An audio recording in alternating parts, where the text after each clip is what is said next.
ఒక్క స్వామి హనుమ మాత్రం సముద్ర తీరంలో మిగిలిన వానరులకందరికీ దూరంగా కూర్చుని రామనామ జపం చేస్తున్నారు. ఎందుకని? ఆయనకి చిన్నతనంలో శాపం ఉంది. దేవతలందరూ ఇచ్చినటువంటి వరముల చేత విపరీతమైన బలం ఏర్పడిపోయింది. ఆ బలం ఏం చెయ్యాలో తెలియక చిన్నతనంలో మహర్షులు మడిబట్టలు ఆరేసుకుంటే వాటిని చింపేసేవారు. యజ్ఞకుండాలు కనపడితే తిరగతోసేసేవారు. ఇప్పుడు ఈ పిల్లవాడికి ఇంత బలం అనవసరం, వీడు పెద్దవాడు అయిన తర్వాత వీడికి అవసరం వచ్చినప్పుడు గుర్తొస్తే చాలని వాళ్ళు శేపురీరం రఘుశ్రేష్ఠ నాతి క్రుద్ధాతి మన్యవ అంటారు ఉత్తరాఖండలో. వాళ్ళు ఏం కోపంతో కాదు, ఇప్పుడు ఎందుకు ఈ పిల్లాడికి ఇంత బలం, అవసరం వచ్చినప్పుడు గుర్తొస్తుంది. ఈ పిల్లవాడి బలాన్ని వీడికి మళ్ళీ జ్ఞాపకం చేస్తే వీడికి జ్ఞాపకం వచ్చి శాపం పోతుంది అని శాపం ఇచ్చారు. తన బలం తనకి తెలియదు. అందుకే వాలి తరువుకొస్తున్నప్పుడు కూడా కిష్కింధకాండలో సుగ్రీవుడు పారిపోతుంటే హనుమ కూడా వెళ్ళిపోయారు తప్ప వాలికి ఎదురు తిరగలేదు. తన బలం తనకి తెలియదు. ఇప్పుడు జాంబవంతుడు హనుమ దగ్గరికి వెళ్ళారు. వెళ్ళి, నాయనా హనుమ, వానరజాతి యొక్క పరువు ప్రతిష్టలన్నీ నీ చేతుల మీద ఉన్నాయి. ఇంతటి బలసంపన్నుడవి. ఈ లోకంలో ముగ్గురున్నారు గమనవేగం ఉన్నవారు. అంత వేగంగా వెళ్ళగలిగినటువంటి ప్రాణి నాల్గవది లేదు. మొట్టమొదటి వాడు వాయుదేవుడు నీ తండ్రి, రెండవ వాడు గరుత్మంతుడు, మూడవ వాడు నువ్వు. ఇంతటి వేగం కలిగిన వాడివి, ఇంత బలం కలిగిన వాడివి, ఇంత బుద్ధిబలం ఉన్నటువంటి వాడివి, నువ్వు వానరజాతి పరువు ప్రతిష్టలు రామకార్యం ఆలోచించకుండా చేతకాని వాడిలా ఇలా కూర్చుంటావా? నీ తల్లి పుంజకస్థల, ఆమె అప్సరస. ఒకానొక శాపకారణం చేత ఈ భూమి మీద జన్మించింది. ఈ భూమి మీద జన్మించి నీ తండ్రి అయినటువంటి కేసరికి భార్య అయింది. ఆమెకి వాయుదేవుని యందు ఔరసపుత్రుడిగా జన్మించిన వాడివి. పుట్టగానే అపారమైనటువంటి వేగంతో సూర్యమండలం వైపు ప్రయాణం చేసి ఉదయిస్తున్న సూర్యబింబం తినే ఫలం అనుకుని వెళ్ళావు. ఇంద్రుడు వజ్రం పెట్టి కొడితే హనువులంటే నీ యొక్క దవడ సొట్టబడి కింద పడ్డావు కాబట్టి నీకు హనుమ అని పేరొచ్చింది. ఆ పేరు ఉంచుకోవాలి అని ఇంద్రుడు పరమ సంతోషంతో తన మెడలో ఉన్న పద్మాల మాల పైకెత్తి ఊపి, ఈ పిల్లవాడికి ఇంకొక పేరు ఉండకూడదు, నా వజ్రం చేత పుట్టిన పిల్లవాడిని కొడితే ఎడమ దవడ సొట్టబడింది కాబట్టి ఈ పిల్లవాడికి హనుమ అని పేరుంటుందన్నాడు. దేవతలందరూ తమ శక్తులు ధారపోశారు. నీ అంత శక్తివంతుడు లోకంలో ఇంకొకడు లేడు. ఇంతటి వేగం కలిగిన వాడివి, ఇంత శక్తి కలిగిన వాడివి, నువ్వు ఇలా కూర్చుంటావా? ఒకప్పుడు నాకు కూడా ఎంతో బలం ఉండేది.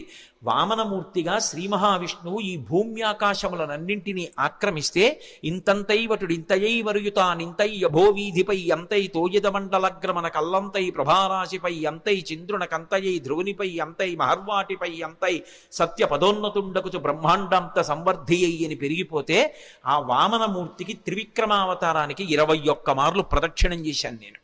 కానీ ఇప్పుడు వృద్ధుణ్ణైపోయాను, బడలిపోయాను, 100 యోజనములు దాటలేను.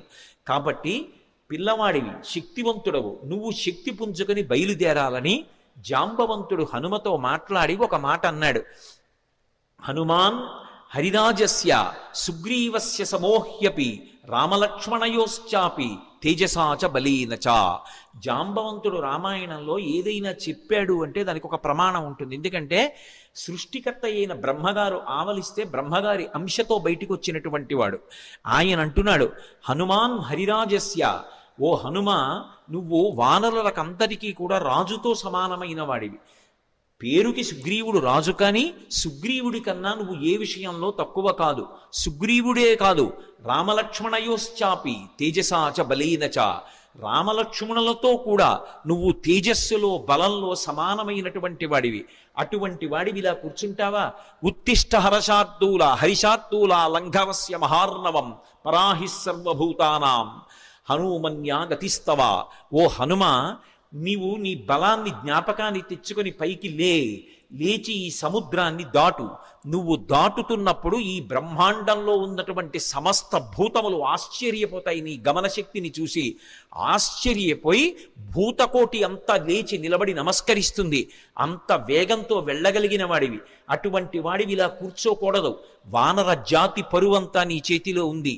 నువ్వు ఇవాళ వెళ్ళి సీతమ్మ దర్శనం చేసి వచ్చి ఆమె జాడ తీసుకొస్తే మనం వెళ్ళి మళ్ళీ సుగ్రీవుడికి చెప్తే, సుగ్రీవుడు రాముడికి చెప్తే రాముడి వలన ఉపకారం పొందినటువంటి సుగ్రీవుడు ప్రత్యుపకారం చేశాడనేటటువంటి మాట నిజమవుతుంది. లేకపోతే మన ప్రభువు పరువు పోతుంది, ప్రభువు చేత పరిపాలింపబడిన వానర జాతి పరువు పోతుంది. ఇంతమంది పరువు నీ చేతిలో ఉంది, ఇంతమంది శోకాన్ని పోగొట్టగలిగిన వాడివి నువ్వే, నాయనా లే అని ఒక్కసారి ప్రచోదనం చేస్తే శాప విమోచనం అయిపోయింది. తెలియక ఒక మాట అంటుంటారు, హనుమకి తన బలం గుర్తు చెయ్యాలని. మనం ఇప్పుడు జ్ఞాపకం చెయ్యక్కర్లేదు. ఎప్పుడో కిష్కింధకాండ చివరిలో సుగ్రీవుడు చేసినటువంటి స్తోత్రం చేత హనుమ యొక్క ఆ శాపమంతా విమోచనం అయిపోయింది.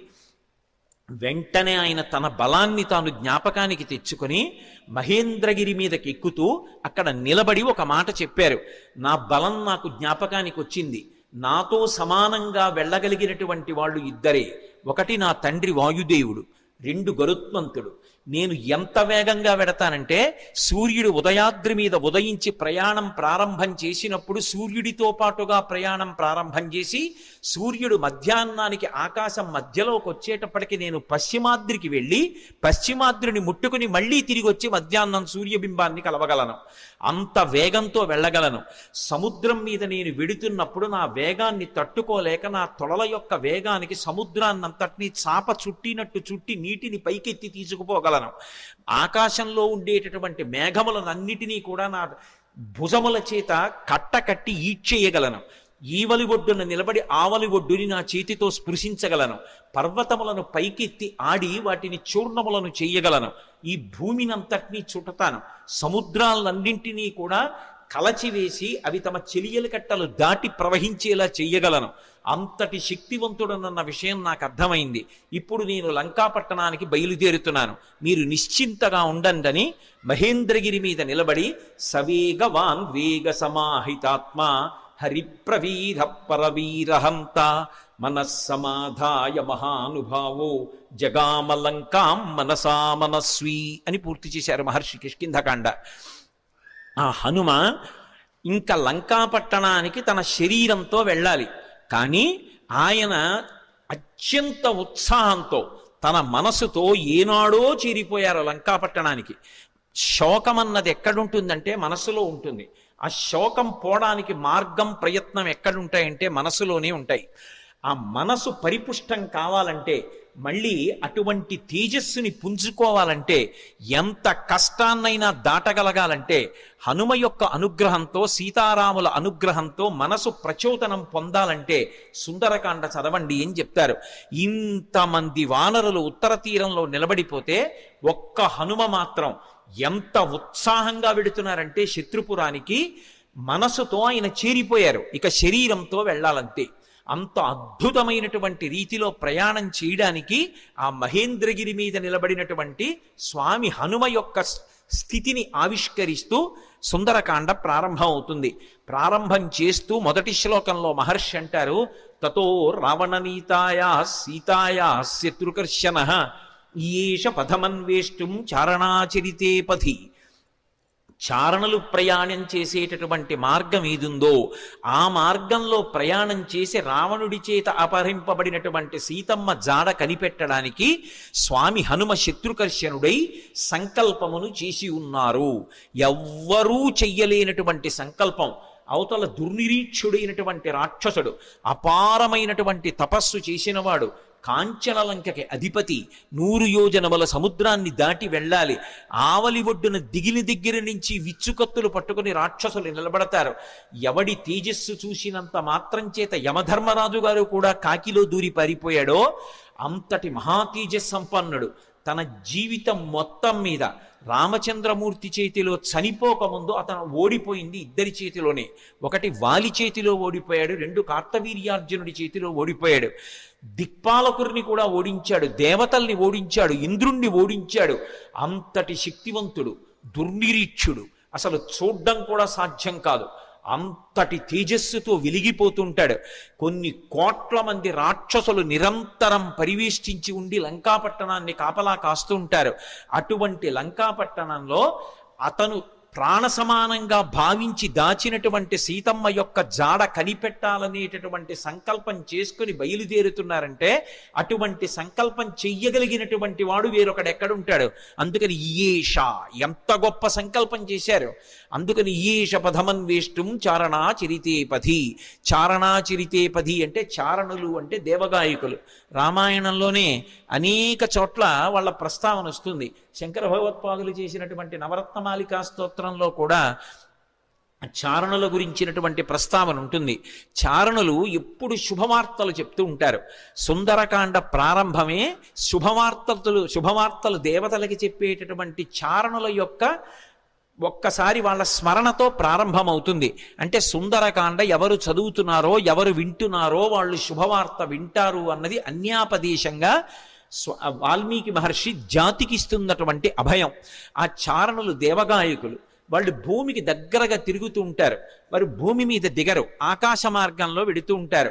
అంటే స్వామి హనుమ సముద్రం మీద కాకుండా సముద్రానికి తగలకుండా ఆకాశ మార్గంలో వెళ్ళడానికి నిర్ణయించుకున్నారు అన్నది భావన. ఇందుచేత అంతటి శక్తివంతుడు, అంతటి గమనవేగం కలిగిన వాడు, గరుత్మంతునితో సమానమైన వాడు కాబట్టి ఆయన వెళ్ళగలరు ఆకాశంలో. కాబట్టి తతో రావణనీతాయా సీతాయా శత్రుకర్షణ ఈయేష పథమన్వేష్టం చారణా చరితేపథి.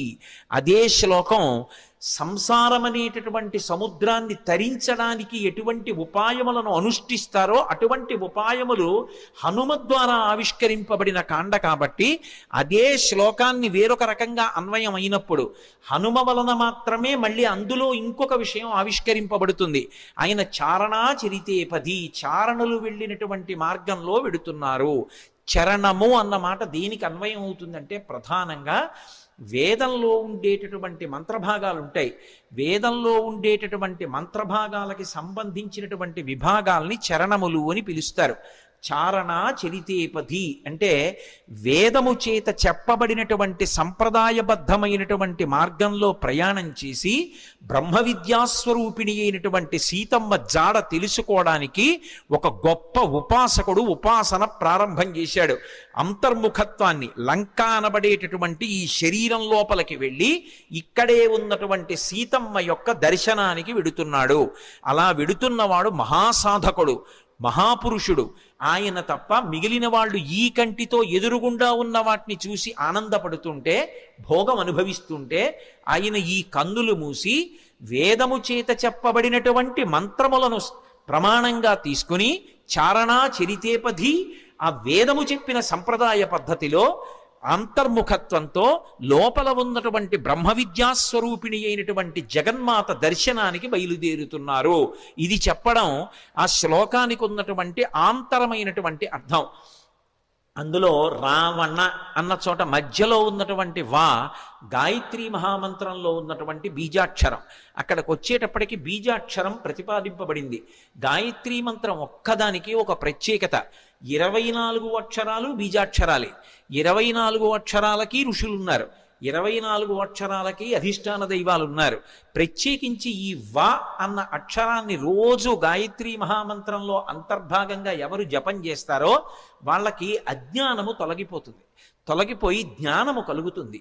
అంత గొప్పగా అజ్ఞానమును తొలగించగలిగినటువంటి ఒక యోగి స్వరూపయ్యి అటువంటి మార్గాన్ని మనకి ప్రచోదనం చేస్తూ ఉపాసన రహస్యములను ఆవిష్కృతమయ్యేటటువంటి రీతిలో స్వామి హనుమ లంకాపట్టణానికి బయలుదేరుతున్నారన్నది ఆ శ్లోకంలో సంకేతం. అందుకని తతో రావణనీతాయా సీతాయా శత్రుకర్షణ ఈయేష పథమన్వేష్టం చారణా చరితేపథి. శత్రుకర్షణ అంటే శత్రువులను అణచినవాడు. ఏవి శత్రువులు? కామక్రోధ లోభ మదమోహమాత్సర్యములే శత్రువులు. కానీ లోకంలో అందరికీ ఎవడి కామం వాడికి సంతోషంలా అనిపిస్తే అవి శత్రువులని భావించి వాటిని పక్కకి పెట్టి భగవద్దర్శనం కోసమని శ్రమిస్తున్న వాడెవరున్నాడో వాడు ఉపాసకుడు. అందుచేత ఆయన శత్రుకర్షణుడైనటువంటి హనుమ బయలుదేరుచున్నారు. ఈ శ్లోకంలో గొప్ప విషయం ఏమిటంటే అసలు ఎప్పుడూ రామాయణం వినని వాడికి ఈ శ్లోకంతో కథ మొదలుపెట్టారనుకోండి, అందులో హనుమ పేరు లేదు. మీరు పూర్వాపరాలు చెప్తే తప్ప ఎవరు బయలుదేరుతున్నారో తెలియదు. కానీ ఈ జాతి గొప్పతనం ఏమిటంటే రామాయణం తెలియని వారు ఉండరు కాబట్టి హనుమ బయలుదేరుతున్నారు అని నేను చెప్పేసేయచ్చు. యథార్థంగా ఆలోచిస్తే అందులో ఎక్కడుంది హనుమ పేరు?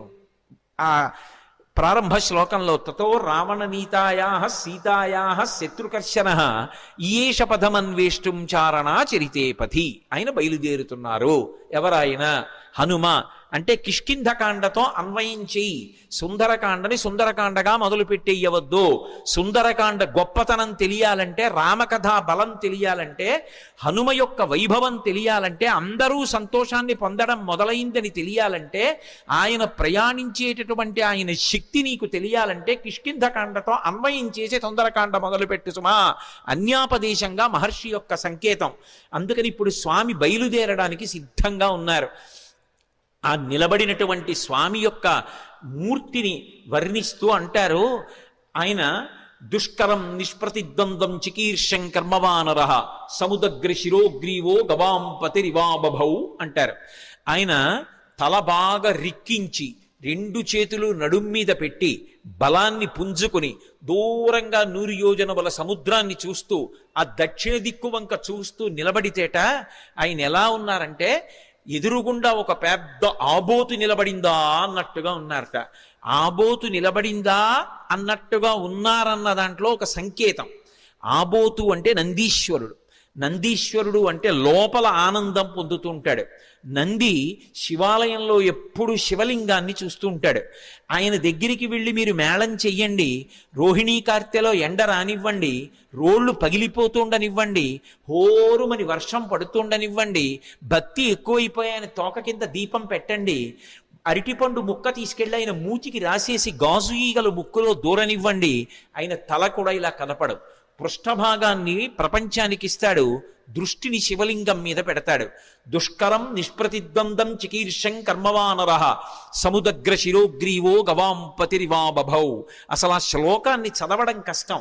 అంటే అది సామాన్యమైన విషయం కాదు సుమా, అందరూ చేయగలిగిన విషయం కాదు. కాంచనలంకలో రావణుని చేత బంధీకృత అయినటువంటి సీతమ్మ తల్లి దర్శనం చేస్తానని ధైర్యంగా సంకల్పం చేసి నిలబడగలగడమే అంత తేలికైన విషయం కాదు. అటువంటి సంకల్పం చేసినటువంటి వాడు కేవలం తాను ఆచరించవలసినటువంటి ప్రణాళిక మీద దృష్టి పెట్టి తాను 100 యోజనముల సముద్రాన్ని దాటి వెళ్ళవలసినటువంటి విషయం మీద ఆలోచిస్తున్నారు తప్ప పిరికితనం కాని, వెళ్ళగలనా అని కాని, వెళ్ళలేనా అని కాని, అసలు రెండవ ఆలోచనకి తావులేని రీతిలో శివాలయంలో నంది ఎలా ఉంటాడో అలా ఆబోతులా కొండ మీద నిలబడి ఉన్నారు. అలా ఆయన్ని చూస్తే నీటి మడుగు మధ్యలో నిలబడిన ఏనుగా అన్నట్టుగా ఉన్నారట. దుష్కరం నిష్ప్రతిద్వంద్వం చికీర్షం కర్మవానర సముదగ్ర శిరోగ్రీవో గవాంపతిరివా బభౌ అథ వైడూర్యవర్ణేషు శద్వలేషు మహాబల ధీర సలిలకల్పేషు విచచార యథాసుఖం అంటారు మహర్షి. అథ వైఢూర్యవర్ణేషు శద్వలేషు మహాబల. ఆకుపచ్చని రంగులో ఉన్నటువంటి మెత్తటి పచ్చిక బయళ్ళున్నాయి అక్కడ. ఆ పచ్చిక బయళ్ళ మీద స్వేచ్ఛగా ధీర పరమధైర్యంతో కూడుకున్నటువంటి వారై యథేచ్ఛగా దాని మీద కాసేపు అటు ఇటు నడిచారట. ఆయన నడుస్తున్నప్పుడు ఆయన గుండెలకి ఉరిపిడి పడి అనేకమైనటువంటి చెట్లు కూలిపోయాయి. ఆయన యొక్క పదఘట్టనల చేత వచ్చినటువంటి శబ్దాలకి భయపడి క్రూర మృగాలన్నీ కూడా భయంతో పెద్ద రవం చేస్తున్నాయి. ఆయన మాత్రం ధీరుడై పచ్చిగడ్డిలో అటు ఇటు తిరిగారు.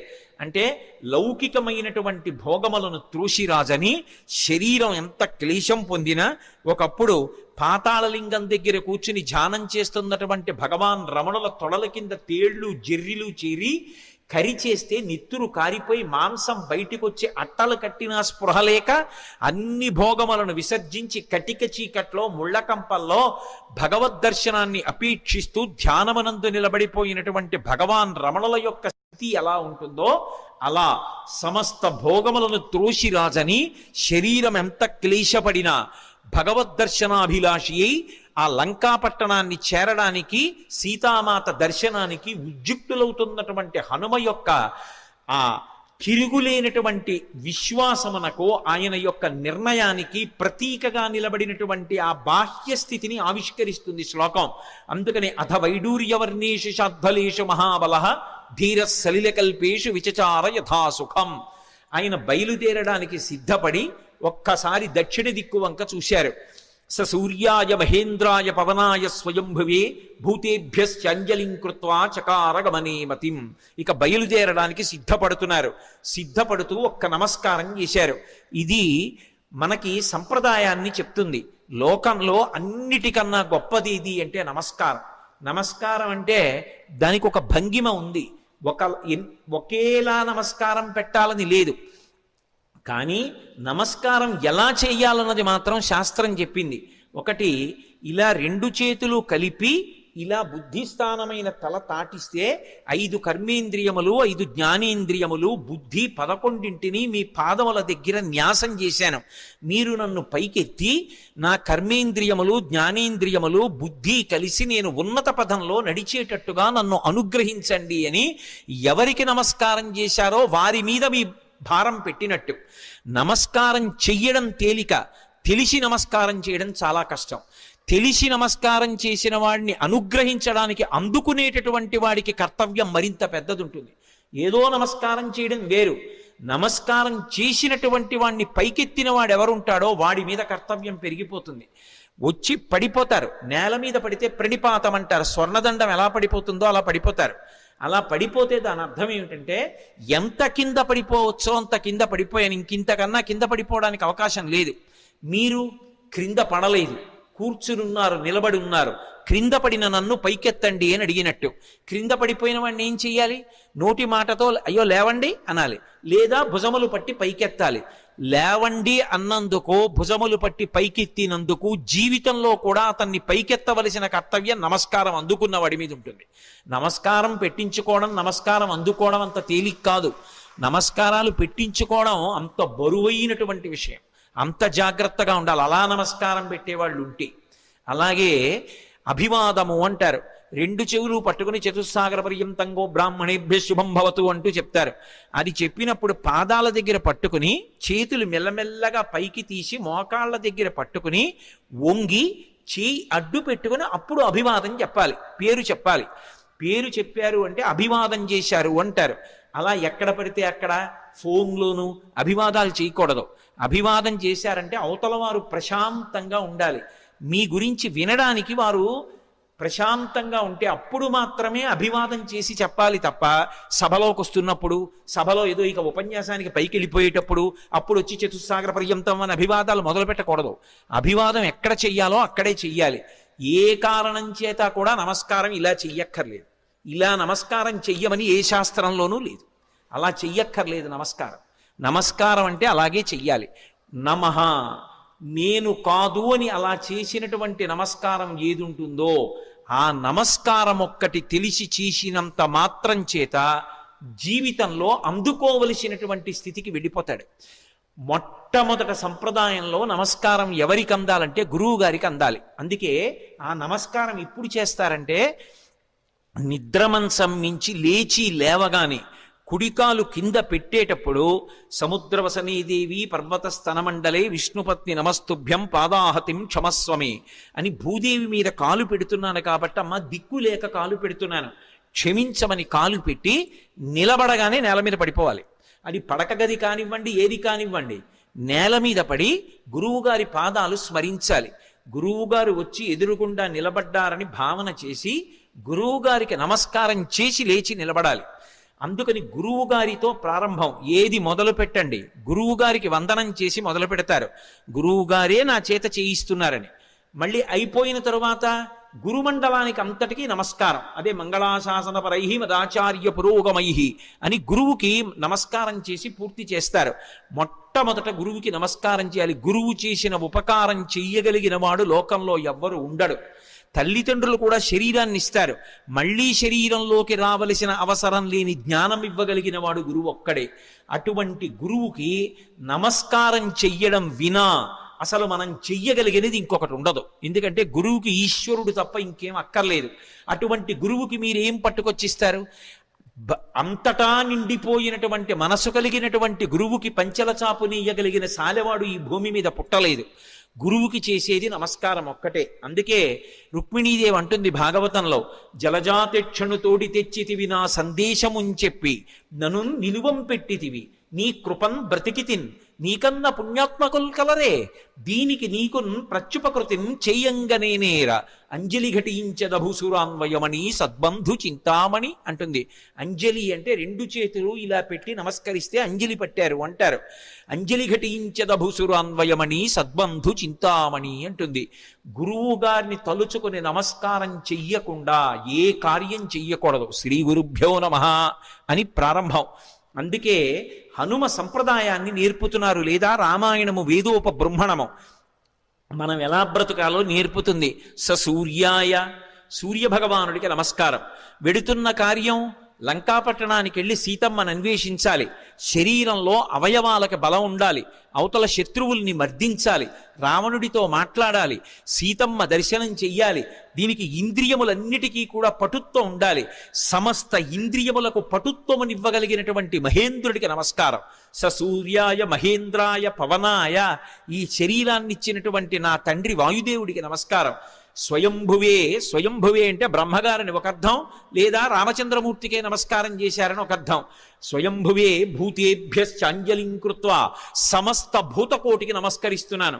నేను వెడుతున్న ఈ కార్యం ఇంత గొప్ప కార్యం, దీనికి సమస్త భూతములు నాకు ఉపకరించుగాక. ఎంత వినయంతో బయలుదేరుతున్నారో చూడండి. ఎంత పెద్ద కార్యాన్నైనా ఎవడు సాధిస్తాడంటే ఎవడు వినయంతో నిలబడగలడో వాడు సాధిస్తాడు తప్ప ఇంత పెద్ద కార్యం మీద వెడుతున్న వాడిని నేననుకున్నవాడు ఎవడున్నాడో వాడు సాధించలేడు. ఇన్ని కోట్ల మంది వానరులు చెయ్యలేని పని చెయ్యడానికి ఆయన ఒక్కడెడుతున్నాడు. కానీ మీరు చెయ్యలేని దానికి నేను ఎడుతున్నానంట లేదు. ఇంత పెద్ద కార్యానికి నేను వెడుతున్నాను కాబట్టి మీరందరూ నాకు ఉపకారం చెయ్యాలి. మీరు లేని నేను చెయ్యలేను. భూతేభ్యశ్చంజలిం కృత్వా చకార గమనేమతిం. కానీ వెడుతున్నది దక్షిణ దిక్కుకు వెడుతున్నారు. ఏదైనా శుభకార్యం ప్రారంభం చేస్తూ దక్షిణ దిక్కుకి తిరిగి నమస్కారం చెయ్యకూడదు. ఒక్క సంధ్యావందనంలో మాత్రం దిగ్దేవతా నమస్కారం అని చేస్తాం.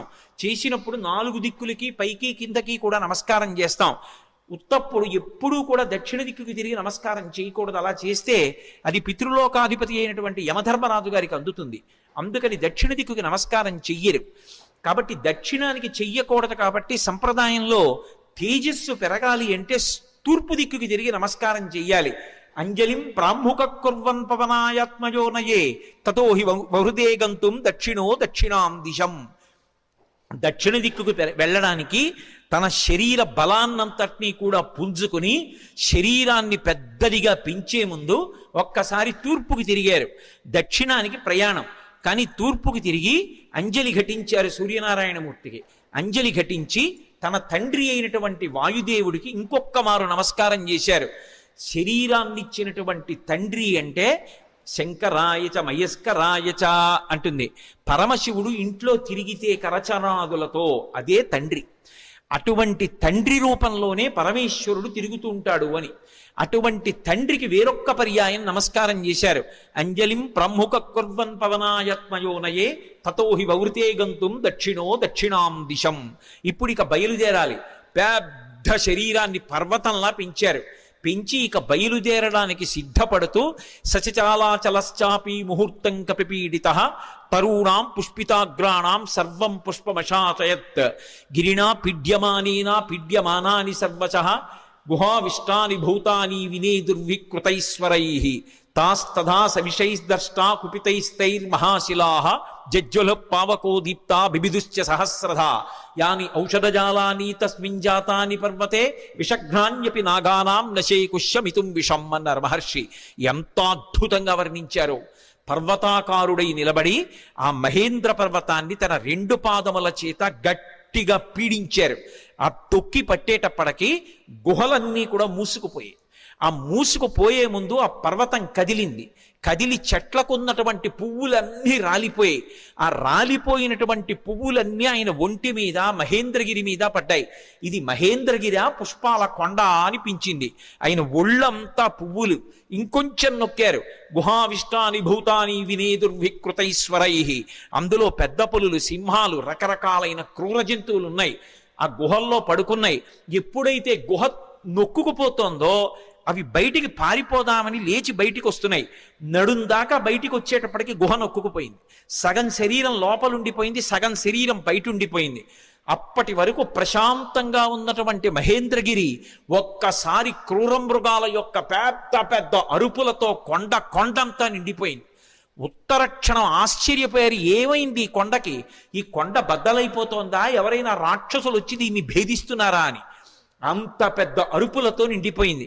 ఇంకా గట్టిగా నొక్కేటప్పటికీ శాస్తదాస విషైస్దష్టాః కుపితైస్తైర్మహాశిలాః, అందులో పెద్ద పెద్ద నాగుపాములు కలుగుల్లో పడుకునున్నాయి. విషాలతో కూడుకున్నటువంటి సర్పములు, అనేకమైన సర్పములు ఉన్నాయి. ఇందాక గుహలు నొక్కున్నాయి, ఇప్పుడు చిన్న చిన్న కన్నాలు కలుగులు కూడా నొక్కుకుపోతున్నాయి పర్వతం తొక్కేస్తుంటే. ఆ కలుగుల్లో ఉన్నటువంటి పావులన్నీ బయటికి బుస్ అని పైకొచ్చాయి. సగం పైకొచ్చేటప్పటికే ఆ కలుగు నొక్కుకుపోయింది. నడుం దగ్గర నుంచి లోపలకు ఉండిపోయింది, మిగిలింది పైకుండిపోయింది. వాటికి విశేషమైన ఆగ్రహం వచ్చి పడగలు విప్పాయి. ఆ పడగలు విప్పేటప్పటికి నల్లటి స్వస్తికాకారాలు కనపడుతున్నాయి. ఒక్కసారి మహేంద్రగిరి అంతా పావులన్నీ పడగలు విప్పితే స్వస్తికాకారంతో పావుల పడగలు కనపడుతుంటే విచిత్రమైనటువంటి శోభని పొందింది. ఆ పడిపోతున్నప్పుడు బంగారు శిలలు, వెండి శిలలు కిందకి పడిపోతుంటే అవి ఉరుసుకున్నప్పుడు కొండంతా ఎక్కడ చూసినా బంగారు గీతలు, వెండి గీతలు, పచ్చగా తెల్లగా గీతలు పడిపోయింది.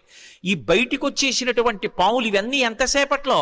నేను వర్ణించినంతసేపు పట్టదు, ఒక్క క్షణకాలంలో.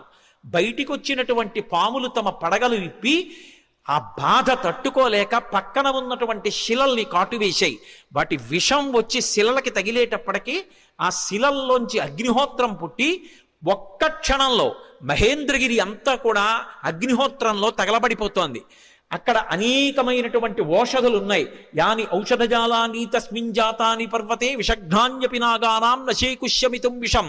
ఆ ఓషధులు పాముల యొక్క విషాన్ని పోగొట్టగలవు, కానీ అంత గొప్ప కాట్లు వేస్తే పుట్టినటువంటి విషంలోని అగ్నిహోత్రాన్ని అక్కడ ఉన్నటువంటి పాములు ఏవి కూడా, అక్కడ ఉన్నటువంటి ఓషధులు ఏవి కూడా ఆర్పలేకపోయాయి. పొగ్గున మంటలు మండిపోతున్నాయి. ఒక పక్క గుహల్లో సగం శరీరాలు ఉండిపోయాయి. ఈ పావులు, క్రూర జంతువులు ఈ వేడి ఎక్కడ లేని అరుపులు అరుస్తున్నాయి.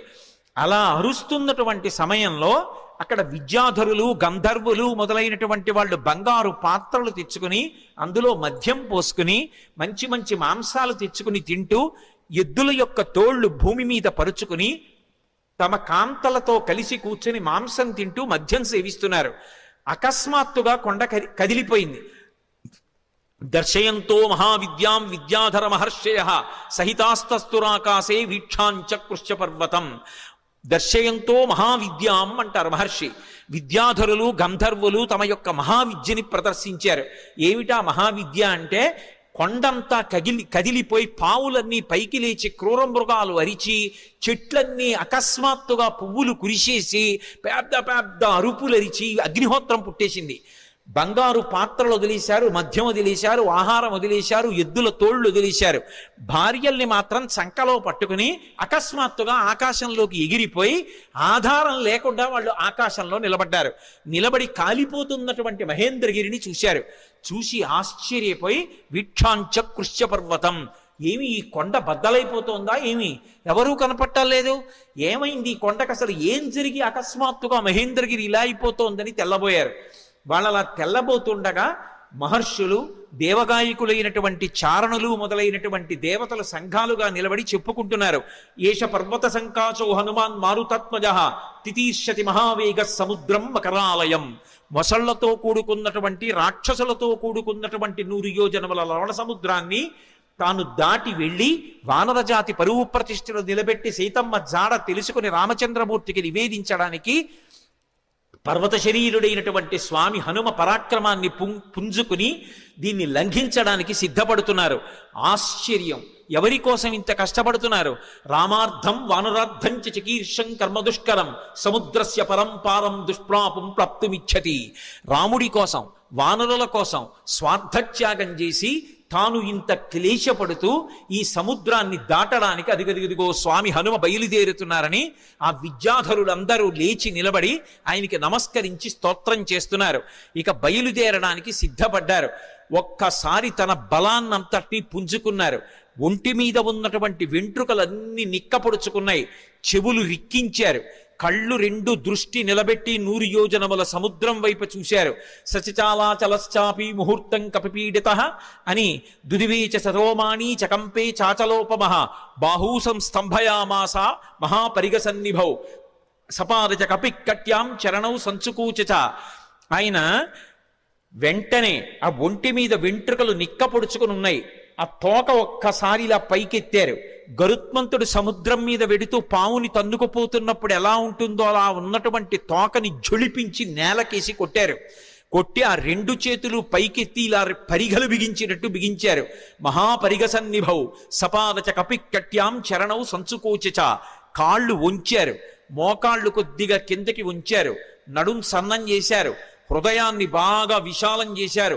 మార్గమాలోకయం దూరాదుర్ధం ప్రణిహితేక్షణ రురోధ హృదయే ప్రాణాన్ ఆకాశం అవలోకయన్. ప్రాణవాయువుని లోపల బంధించారు, దృష్టి బాగా నిలబెట్టారు, చెవులు రిక్కించారు. ఇక ఎగరడానికి సిద్ధపడుతున్నారు. పాదములతో తొక్కి పెట్టి ఉంచారు. మోకాళ్ళు వంగి ఉన్నాయి, నడుం సన్నగా ఉంది, తొడలలోకి శక్తినంతటినీ పుంజుకున్నారు. ఇక ఎగరబోతూ కిందకి చూశారు. చిన్న చిన్న రూపాలతో కొన్ని లక్షల వానరములు స్వామికి నమస్కారం చేస్తూ శుభం కలగాలని, వానరజాతి పరువు నిలబడాలని స్తోత్రం చేస్తున్నాయి. వాళ్ళ వంక చూసి ప్రతిజ్ఞ చేశారు.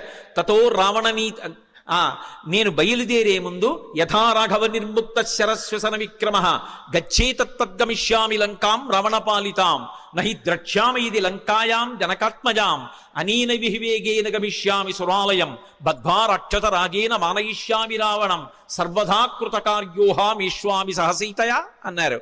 నేను ఇప్పుడు బయలుదేరి వెళ్ళేటప్పుడు నా శక్తితో వెళ్ళటం లేదు.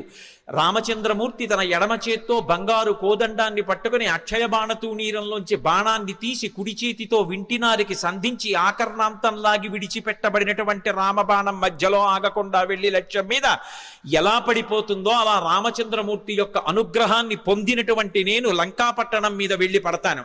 ఆ పడిన తరువాత సీతమ్మ జాడ కనిపెట్టడానికి అన్వేషిస్తాను. ఒకవేళ నాకు సీతమ్మ జాడ దొరకకపోతే 10 తలలు కలిగినటువంటి రావణాసురుణ్ణి బంధించి తీసుకొచ్చి ప్రస్రవణ పర్వత చక్రముల మీద కూర్చున్న రామచంద్రమూర్తి పాదముల దగ్గర పడేసి వాడి చేత నిజం కక్కిస్తాను. ఒకవేళ రావణుడు కూడా కనపడకపోతే అక్కడి నుంచి స్వర్గలోకానికి వెళ్ళి స్వర్గలోకంలో కూడా సీతమ్మను అన్వేషిస్తాను. స్వర్గంలో కూడా సీతమ్మ కనపడకపోతే తిరిగి వచ్చి రావణ యొక్క లంకాపట్టణాన్ని పెల్లగించి చేత్తో పట్టుకుని తీసుకొచ్చి సుగ్రీవుడి యొక్క సన్నిధానంలో నిలబెడతాను. అటువంటి బలాన్ని పుంజుకుని నేను బయలుదేరుతున్నాను, మీరు బెంగ పెట్టుకోకండి, రామకార్యాన్ని సాధిస్తాను. ఈషా ధృతి, ఆ పట్టుదలతో ప్రతిజ్ఞ చేసి ఇక బయలుదేరడానికి సిద్ధపడ్డారు. ఒక్కసారి ఎగిరేటప్పటికి ఊరు వేగోద్ధతా వృక్షా ముహూర్తం కపిమన్వయం ప్రస్థితా దీర్ఘమధ్వానం సబంధుమివ బాంధవాహ. ఆయన ఒక్కసారి సముద్రం మీదకి ఏటవాలుగా తెల్లవారుజాము కాలంలో ఎగిరితే కొన్ని 100 సంవత్సరముల నుంచి ఆ పర్వతం మీద పెరుగుతున్నటువంటి మహావృక్షములు కూడా కూకటి వేళ్లతో సహా పెకలింపబడి ఆయన తొడల వేగానికి ఆయనతో పాటుగా వెళ్ళి కొంత దూరం వెళ్ళిన తరువాత ఇక ఆ వేగంతో వెళ్ళలేక సముద్రంలో పడిపోయాయి. చిన్న చిన్న చెట్లు చాలా దూరం వెళ్ళాయి. ఆ వెళ్ళడం ఎలా ఉందంటే, ముఖ్యమైనటువంటి బంధువులు దూర ప్రదేశానికి ప్రయాణం చేస్తుంటే అనుగమించి కొంత దూరం వెళ్ళి వీడ్కోలు పలికి వెనక్కి వస్తున్నటువంటి బంధువుల సమూహమా అన్నట్లుందిట. మహారాజుని అనుగమించి మహారాజు వెంట వెడుతున్నటువంటి సైన్యమా అన్నట్టుగా ఉందిట.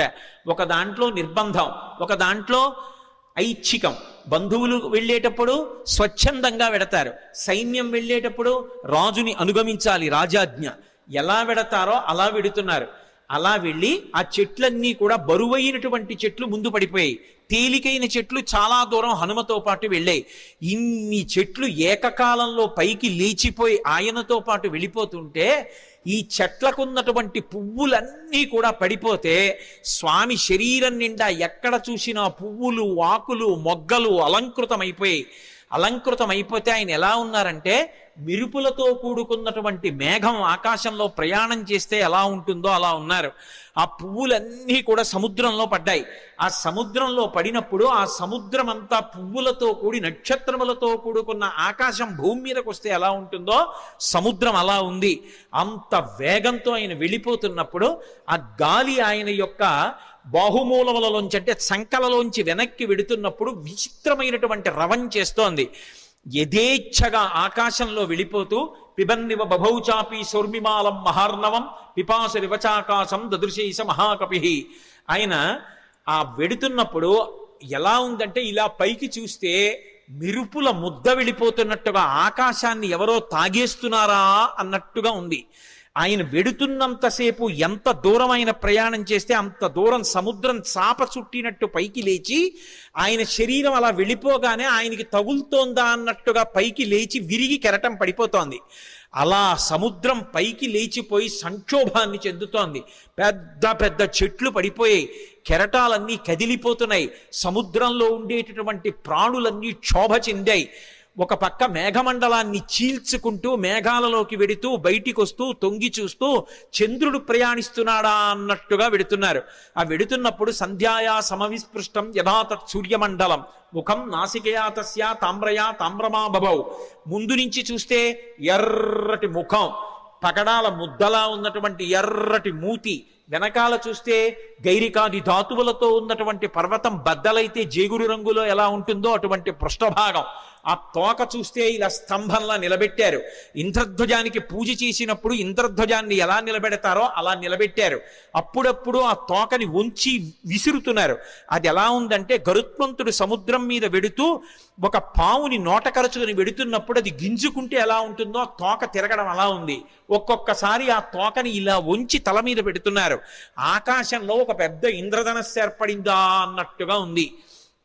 ఆయన అలా వెడుతుంటే దూరం నుంచి ముందు నుంచి చూస్తే ఎలా ఉన్నారంటే పిబన్నివ భభౌచాపి సౌర్మిమాలం మహార్ణవం పిపాస రివచాకాశం దదృశేష మహాకపి.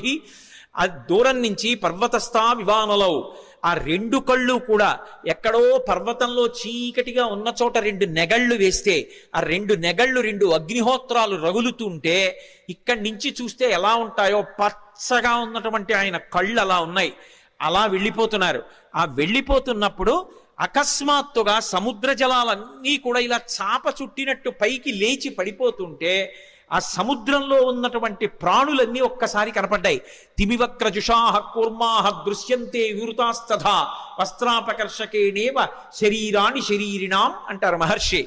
ఒక వ్యక్తి బట్ట కట్టుకుని పడుకుని నిద్రపోతుంటే పెద్ద గాలి అతని మీదకి వస్తే బట్ట పైకి లేచిపోతే శరీరావయవములన్నీ ఎలా కనపడతాయో అలా ఎప్పుడూ సముద్రం అడుగున ఉండేటటువంటి ప్రాణులు ఎవ్వరికీ ఎప్పుడూ కనపడనివి హనుమ చేస్తున్నటువంటి గమన శక్తికి చాప చుట్టినట్టు పైకి ఇలా లేచిపోతే తరంగం కింద లోపల ఉన్నటువంటి పెద్ద పెద్ద చేపలు, చిన్న చిన్న చేపలు, ఎండ్రకాయలు, తాబేళ్లు, మొసళ్ళు అన్నీ ఒక్కసారి వెలుతురులో కనపడుతున్నాయి అనుకునేటప్పటికీ పెద్ద చప్పుడుతో ఈ కెరటం వెళ్ళి మళ్ళీ పడిపోతోంది. ఆ కెరటం మళ్ళీ పడిపోతుంటే సముద్రం అంతా కలయి తిరిగిపోతోంది. అలా కలయి తిరిగిపోతుండగా నిర్భయంగా క్రీడిస్తున్నవాడు ఎలా ఉంటాడో అలా ఆకాశ మార్గంలో గమనం చేసి వెళ్ళిపోతున్నారు. అద్భుతమైన ప్రయాణం. నిజంగా శాబ్దిక ప్రత్యక్ష ప్రసారం చేశారు వాల్మీకి మహర్షి. సుందరకాండ ప్రథమ సర్గ చదువుతుంటే మన కళ్ళ ముందు కనపడుతుంది ఆయన వెడుతున్నటువంటి తీరు. ఆ మబ్బుల్లోంచి ఏదో ఒక బంగారు ముద్ద వెళ్ళిపోతుందా అన్నట్టుగా, చంద్రబింబం మబ్బుల్లోంచి ప్రయాణం చేస్తోందా అన్నట్టుగా వెళ్ళిపోతున్నారు. వెళ్ళిపోతుండగా సముద్రుడు చూశాడు. చూసి వెంటనే మైనాకుణ్ణి పిలిచి అన్నాడు. మైనాకుడు బంగారు శిఖరములతో ఉంటాడు. ఆయన యొక్క గర్భంలోనే ఉన్నాడు, సముద్ర గర్భంలో. ఆయనతో అన్నాడు, అహమిక్ష్వాకునాథేన సగరేణ వివర్ధత ఇక్ష్వాకు సచివశ్చాయం నావసీదితుమర్హతి. ఇది రామాయణం చదువుకున్నటువంటి జాతి యొక్క లక్షణాన్ని మహర్షి జ్ఞాపకం చేస్తున్నారు. నేను సముద్రుణ్ణి. ఈ భూమి మీద సముద్రాలు ఎలా ఏర్పడ్డాయో తెలుసా? ఇక్ష్వాకు వంశంలో పుట్టినటువంటి సగర చక్రవర్తి యొక్క కుమారులు 60,000 మంది సగరులు ఈ భూమిని గోతులు తవ్వితే గోతులలోకి వచ్చి నిలబడినటువంటి జలములకు సాగరములని పేరొచ్చింది. మేము ఏర్పడ్డాము అంటే దానికి కారణం అదిగో ఇక్ష్వాకు వంశంలో పుట్టిన సగర చక్రవర్తి.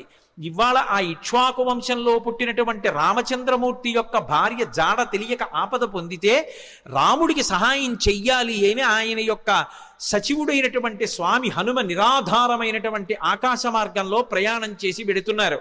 మేము ఏర్పడడానికి కారణం ఇక్ష్వాకు వంశంలో పుట్టిన సగరుడు అయితే ఆ ఇక్ష్వాకు వంశంలో పుట్టిన రాముడికి కష్టం వచ్చినప్పుడు కష్టం తీర్చడానికి వెడుతున్న హనుమకి ఉపకారం చెయ్యాలి కదా. నువ్వు నాలో ఉన్నావు కదా, నా నీళ్లు తాగడానికి పనికిరావు, ఉప్పు నీరు, కానీ నీ ఎందు పర్వతములు ఉన్నాయి, ఆ పర్వతాల్లో చెట్లు ఉన్నాయి, చెట్లల్లో అనేకమైన తేనెపెట్లు ఉన్నాయి, కందమూలాలు ఉన్నాయి. ఒక వానరానికి అంతకన్నా ప్రీతికరమైనది ఏది ఉంటుంది? నువ్వు పైకి లేస్తే ఒక్కసారి ఆయన విశ్రమిస్తారు, విశ్రమించి కాస్త తేనె తాగుతారు, కాసిని కందమూలాలు తింటారు, తర్వాత ప్రయాణం చేస్తారు. అటువంటి మహానుభావుడు ఎడుతున్నప్పుడు మనం ఆయనకి కించిత్ ఉపకారం చెయ్యకపోతే ఎంత దోషం చేసినట్టు. పాతాళ శాప్రమేయస్య ద్వారమావృత్య తిష్టసి తిర్యగోత్వమలశ్చైవ శక్తిస్తే శైలవర్ధితం. నువ్వు ఈ సముద్రంలో పడిపోయినప్పుడు పాతాళలోకం నుంచి రాక్షసులు పైకొచ్చేటటువంటి బిలానికి అడ్డంగా పడ్డావు ద్వారానికి, కాబట్టి రాక్షసులు పైకి రాలేరు. కానీ నీకు ఒక శక్తి ఉంది, నువ్వు పైకి పెరగలవు, పక్కలకి పెరగలవు, కిందకి వెళ్ళగలవు. కాబట్టి పైకి లే, స్వామి హనుమ వస్తున్నారు, తొందరగా లే. ఎందుకో తెలుసా? కర్తవ్యమకృతం కార్యం సతాం మన్యుముదీరయేత్. ఆర్షవాక్కు అద్భుతమైన విషయాన్ని చెప్తున్నారు. మహాత్ములకు కోపం రాదు, కానీ అటువంటి మహాత్ములు కూడా కోపగిస్తారు. ఎప్పుడు కోపగిస్తారో తెలుసా? చెయ్యవలసిన పని చెయ్యడం కాదు, చెయ్యవలసిన పని చెయ్యవలసిన సమయానికి చెయ్యకపోతే మహాత్ములకు కూడా ఆగ్రహం వస్తుంది. అందుకని ఆయన దాటిపోక ముందు నువ్వు లేవాలి. అయ్యో నాకు తెలిసి లేచేటప్పటికి ఆయన వెళ్ళిపోయారు అనకూడదు, ఆయన రాకముందు లేచి నిలబడాలి. మహాత్ములు వచ్చేటప్పటికి సిద్ధంగా ఉండాలి.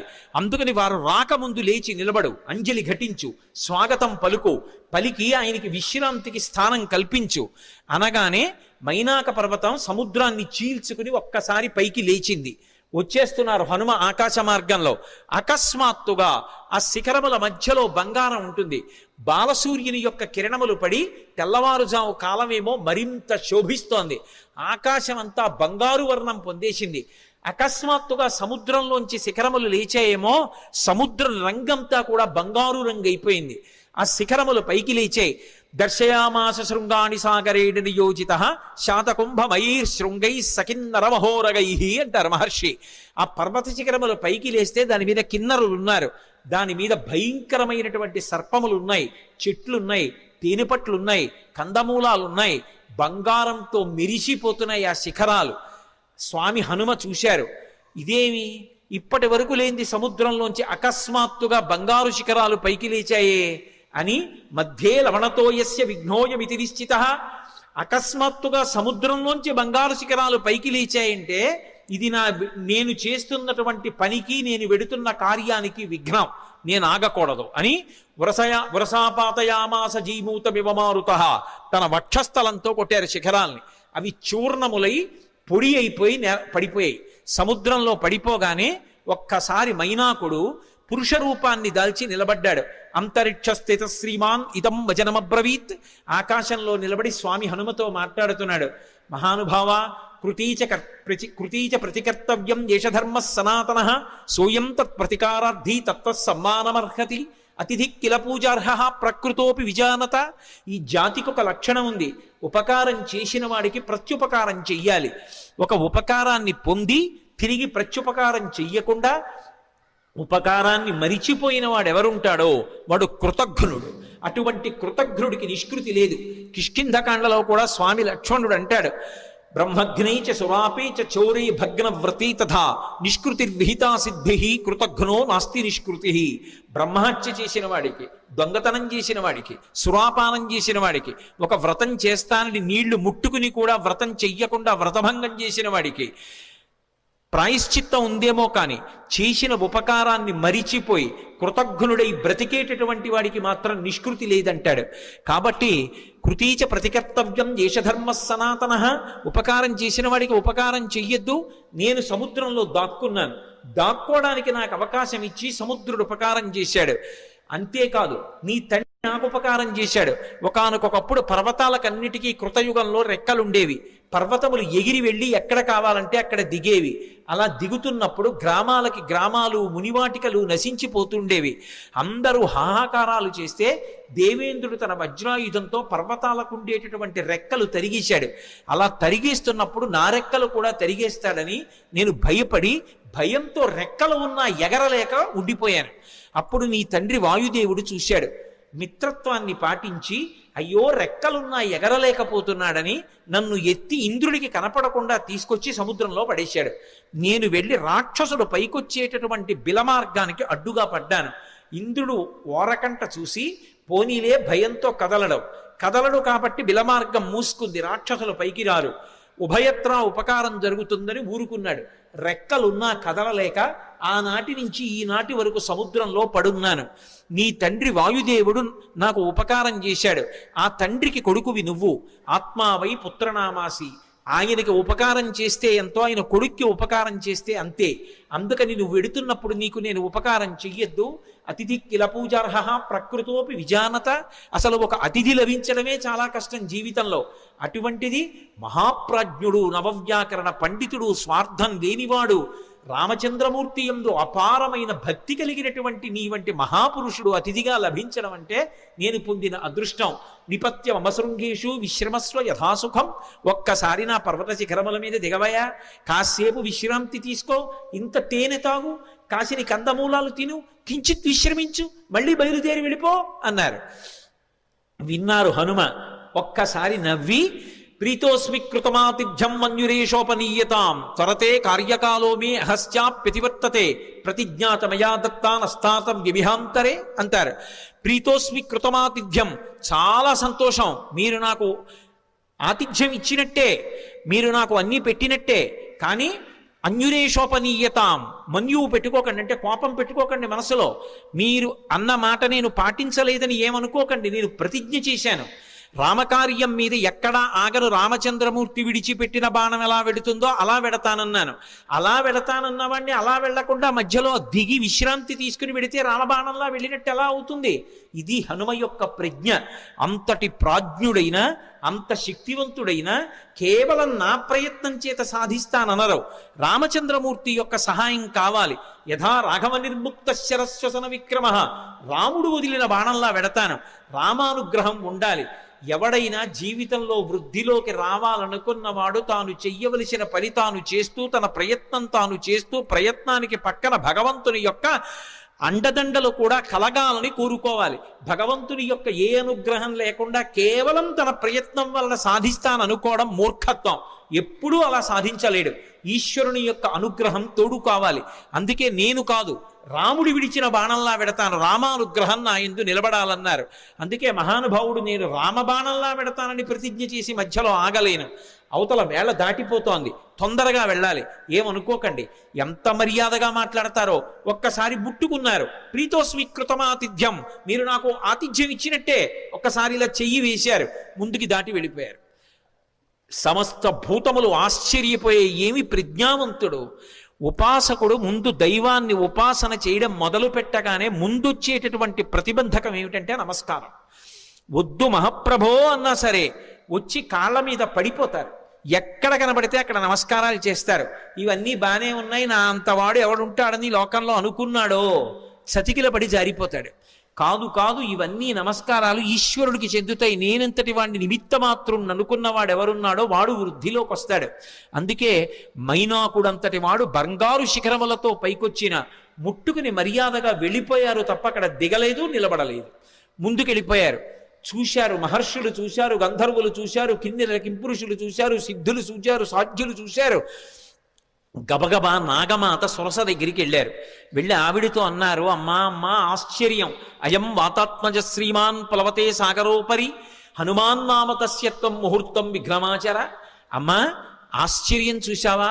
స్వామి హనుమ సముద్రాన్ని లంఘించి వెళ్ళిపోతున్నారమ్మా. నువ్వు నాగమాతవి, సురసవి. ఏది ఒక్కసారి రాక్షస రూపాన్ని పొంది విఘ్నాన్ని కల్పించు. ఆయన ఏ పాటి నిలదొక్కుంటారో చూద్దాం. అమ్మా వెళ్ళిపోతున్నారమ్మా, తొందరగా విఘ్నం కల్పించు అన్నారు. అడగచ్చా మాట అంటే ఇందులో ఒక విశేషం ఉంది. అసలు ఆ పేరే ఎంత గొప్ప పేరో, సురస. 3 అక్షరాలు కాబట్టి బేసి సంఖ్య. ఆడపిల్ల పుట్టినప్పుడు పెట్టడానికి యోగ్యమైన పేరు. పైగా అది నాగుల యొక్క తల్లి, అన్నిటిని మించి దక్ష ప్రజాపతి యొక్క కూతురు. అందుకని దాక్షాయణి అన్న పేరు అన్వయం అవుతుంది. ఆవిడ సామాన్యురాలు కాదు, అంత గొప్ప తల్లి. అందుకే సురస అని పేరు పెట్టారు. ఒక రకమైనటువంటి ఓషధికి ఈ పేరుకి అన్వయం అయ్యేటటువంటి పేరుతో పిలవడం అనేటటువంటిది లోకంలో సంప్రదాయంగా ఉంది. నాగసుగంధి అని. సురస 3 అక్షరాలు. అసలు ఆ పేరు పిలవడమే ఎంత అందంగా ఉంటుందో చూడండి. మంచి రసము, సురస. సురస ఎవరు, నాగమాత ఎవరు, ఎందుకు వచ్చింది, అసలు ఆవిడ్ని ఎందుకు తీసుకొచ్చారు దేవతలు, ఆవిడ్ని ఎందుకు తీసుకొచ్చారు సిద్ధులు, సాధ్యులు, యక్షులు, గంధర్వులు, కిన్నెరుడు, కింపురుషులు అంటే ఈ సురస ఎవరో కాదు, కశ్యప ప్రజాపతి భార్యలలో ఒకటి అయినటువంటి కద్రువ. మీరు పూర్వం మహాభారతంలో ఆదిపర్వంలో ప్రారంభం కథ అదే, వినతా కద్రువుల కథ విని ఉంటారు. కద్రువ వినత యందు అసూయ చెందింది. అసూయ చెంది వినతతో దాస్యం చేయించుకోవడమని ఇంద్రుడి యొక్క ఉచ్చైశ్రవం అనేటటువంటి తోకకి పాము చుట్టుకునేటట్టుగా చేసింది. పాములన్నీ ఆమె పిల్లలు, అందుకే ఆమె నాగమాత. రామాయణంలో నాగమాత సురస అంటారు. ఆ కద్రువ గరుత్మంతుణ్ణి పరీక్షించింది. వినతకి కుమారుడుగా గరుత్మంతుడు వచ్చాడు, అందుకే వైనతేయుడు. ఆయన తల్లి యొక్క శాపాన్ని పోగొట్టాడు, అమృతాన్ని తీసుకొచ్చాడు. పైకి వెళ్ళి యథేచ్ఛగా ఆయన్ని ఎవ్వరూ అడ్డుకోలేకపోయారు. దేవలోకానికి వెళ్ళి అమృతాన్ని తీసుకొచ్చిన వాడు గరుత్మంతుడు. పుట్టగానే పైకి ఎగిరినవాడు గరుత్మంతుడు. పుట్టి అమ్మకి పేరు తెచ్చినవాడు గరుత్మంతుడు. ఆయన యొక్క తేజస్సు అప్రతిహతం. ఆయన వెడుతూ ఉంటే ఆయన యొక్క రెక్కల అల్లార్పుకి, ఆ కాంతికి సమస్త లోకాలు స్తంభీభూతములైపోతాయి. అలా వెడతాడు ఆయన, అలా వెడతారు హనుమ. పుట్టగానే పైకి ఎగిరిన వారు హనుమ. గరుత్మంతుడు ఎలా అమృత భాండానికి ఎలా వెళ్ళాడో అలా వెడుతున్నారు సీతాదర్శనానికి హనుమ. అక్కడ దేవతల్ని ఓడించాడు గరుత్మంతుడు, ఇక్కడ రాక్షసుల్ని ఓడించాలి హనుమ. గరుత్మంతుడు శ్రీ మహావిష్ణువుకి వాహనం, హనుమ విష్ణుస్వరూపమైన రామచంద్రమూర్తికి వాహనం. గరుత్మంతుడు ఒక్క విష్ణువుని వహిస్తాడు, కానీ హనుమ కిమీష భగవాన్ నంది భవే సాక్షాత్ దిహాగత ఏన శక్తోస్మి కైలాసే మయా సంచలితే పురా అన్నాడు సుందరకాండలో రావణాసురుడు ఒక చోట. సాక్షాత్ నందీశ్వరుడిలా కనపడతారు, అందుకని నందీశ్వరుడే శివుణ్ణి వహిస్తారు. గరుత్మంత స్వరూపంలా తాను కూడా శ్రీ మహావిష్ణువుని రామచంద్రమూర్తిని వహిస్తారు. అందుకని గరుత్మంతుడు వాహనం, హనుమ వాహనం. అందుకే ఇప్పటికే హనుమద్వాహనం అని లోకంలో వాహనాలు తిరుగుతున్నప్పుడు హనుమద్వాహనం మీద కూడా పెడతారు స్వామి. కాబట్టి వాహన రీత్యా ఇద్దరు అభిన్నులు, తల్లికి కీర్తి తేవడంలో అభిన్నులు, తల్లికి కలిగినటువంటి ఇబ్బందిని తొలగించడంలో అభిన్నులు. ఇక్కడ సీతమ్మ తల్లి తల్లితో సమానం. ఆ తల్లిని ఆ చెర నుంచి విడిపించాలి, అందుకు వెడుతున్నారు. ఆయన అమృతం తెచ్చాడు, ఈయన సీతమ్మ జాడ అన్న అమృతాన్ని తెచ్చి వానరుల్ని, రాముణ్ణి, సీతమ్మని సంతోషపెడతారు. ఆయన చేసిన కార్యం, ఈయన చేసిన కార్యం ఒక్కలాంటివి. గరుత్మంతుడికి ఏ వేగం ఉందో హనుమకి ఆ వేగం ఉంది. అందుకే తరచుగా ఆయన తోకని గరుత్మంతుని నోటితో పాముతో పోలుస్తారు. పైగా ఆయన బయలుదేరేటప్పుడు కూడా అందుకే సుపర్ణ వివచాత్మానం మేనీస కపికుంజరహ అంటారు మహర్షి. తనని తాను గరుత్మంతునిగా భావించుకున్నారు, ఎందుకంటే ఇద్దరు అభిన్నులు కనుక. గరుత్మంతుణ్ణి పరీక్ష పెట్టినటువంటి కద్రువ మాత్రమే హనుమని కూడా పరీక్ష చెయ్యడానికి యోగ్యురాలు. ఆ శక్తి ఆవిడికే ఉంది. అందుకే దేవతలు నాగమాత అయినటువంటి కద్రువ దగ్గరికి వెళ్ళారు. కద్రువకి మారు పేరు సురస. ఆ కద్రువే ఒకానొకప్పుడు అదితి చేత శాపం పొందింది. శాపం పొంది రోహిణీదేవిగా వచ్చింది. ఆ రోహిణీదేవిగా వచ్చినప్పుడు మళ్ళీ బలరాముడికి తల్లయింది. బలరాముడు ఎవరు? శేషుడు, పాము. అందుకే ఎక్కడున్నా పాములకు తల్లిగానే ఉంటుంది. బలమమిగుల కలగ బలభద్రుడనిలో ఒక రమణుడకుట చేసి రాముడనియో సతికి పుట్టె గర్భ సంకర్షణంబున సంకర్షణుండనడి ఘనుడు సుతుడు అంటారు పోతన గారు భాగవతంలో. శేషుడికి తల్లిగా రోహిణీదేవిగా నందవ్రజంలో ఒకనాడు కృష్ణ భగవానుడి యొక్క అన్నగారికి తల్లి అయింది. ఆ రోహిణీదేవియే కద్రువ. ఆ కద్రువయే సురస. సురస అన్న పేరుతో రాక్షసీ రూపాన్ని పొందింది. అందుకని మాతృస్థానీయ, అమ్మతో సమానురాలు. ఎందుకని అంటే గరుత్మంతునికి పినతల్లి, గరుత్మంతుడు హనుమ అభిన్నులు కాబట్టి గరుత్మంతునికి పినతల్లి, కాబట్టి పినతల్లి తల్లితో సమానం, కాబట్టి మాతృస్థానీయ. రాక్షసీ రూపాన్ని పొందింది. పక్కనున్నటువంటి వినతని బాధపెట్టింది, వైనతేయుల్ని బాధపెట్టింది, తన పిల్లల్ని మొయ్యమంది పావుల్ని, గరుత్మంతుణ్ణి. అలా గరుత్మంతుణ్ణి ఎలా శోధించిందో అలా ఇక్కడ హనుమని శోధించాలి. బాధ పెట్టినట్టు కనపడాలి, బాధ పెట్టి హనుమ యొక్క గొప్పతనాన్ని లోకానికి చాటాలి. అక్కడ గరుత్మంతుణ్ణి ఎలా పరీక్షించిందో ఇక్కడ అలా హనుమని పరీక్షించడానికి అధికారం కలిగినటువంటిది కద్రువ ఒక్కతే. అందుకే కద్రువని రాక్షసీ రూపంతో రమ్మన్నారు. కద్రువ రాక్షసీ రూపాన్ని పొంది వస్తే దాని పేరు సురస. కానీ ఆమె దాక్షాయణి, దక్ష ప్రజాపతి కుమార్తె, కశ్యప ప్రజాపతి యొక్క భార్య. అందుకే వినత, కద్రువ ఇద్దరూ కూడా దక్ష ప్రజాపతి కుమార్తెలలో వాళ్లే. అందుకని ఆమె రాక్షసీ రూపాన్ని పొంది వచ్చి అడ్డంగా నించుంది. ఇప్పుడు నిలబడితే స్వామి హనుమ వచ్చేస్తున్నారు. ఆయన్ని చూసింది. చూసి ఆవిడంది, నువ్వు ఒక్కసారి నా నోట్లోకి ప్రవేశించు, భక్షయిష్యామి, నేను తినాలనుకుంటున్నాను, ప్రవిష్టోస్మి మమాననం, నా నోట్లోకి నువ్వు రా అంది. తినాలనుకున్న వాళ్ళు తినేస్తారు, అంతేకాని నా నోట్లోకి నువ్వు రా ఏమిటి అంటే పరీక్షిస్తోంది అక్కడ. అంతేకాని సింహిక తినేసినట్లు తినేయాలనుకోవడం ఆవిడ లక్షణం కాదు, శోధించడానికి వచ్చింది. ఇక్కడ వివేకం కావాలి. ఇలా ఎందుకంది ఆ మాట? ప్రవిష్టోస్మి మమాననం అని ఎందుకనాలి? భక్షయిష్యామి, నిన్ను నేను తినేస్తాను, నా నోట్లోకి రా అనరు. తినేయాలనుకున్న వాళ్ళు తినడానికి ఆపేస్తారు వేగాన్ని, ఆపి నోరు తెరిచి పట్టుకుంటారు.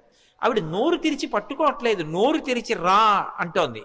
ఏమిటి తేడా? ఎందుకని?